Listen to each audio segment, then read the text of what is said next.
98 કળિયુગની સાથે સાયકોલોજી મનોવિજ્ઞાન પણ બતાવ્યું.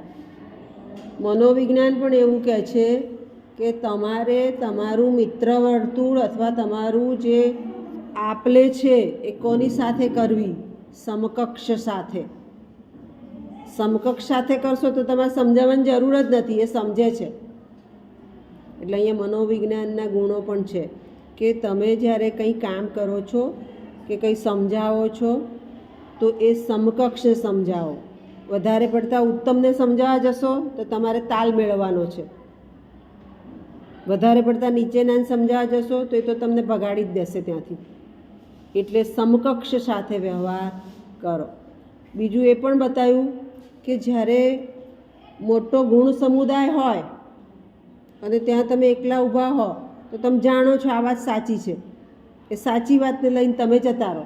મોટા સમુદાયને સમજાવવાની જરૂર નથી, એ સમુદાય સમજવાનો નથી. એટલે અહીંયા પાછું પેલું સહદેવની વાત કહી દીધી કે એની પાસે જ્ઞાન છે પણ પૂછે તો જ કહેવું, નહીંતર નહીં. સહદેવને એવું હતું ને, પૂછે તો જ કહી શકે, નહીંતર ના કહે. એટલે જાણીએ છે એ વળી પાછું આ આપણને બતાવી દીધું કે આ તો બધું કળિયુગનો ખોરાક છે, એટલે આપણે કંઈ કરી શકવાના નથી. ખ્યાલ આવી ગયો?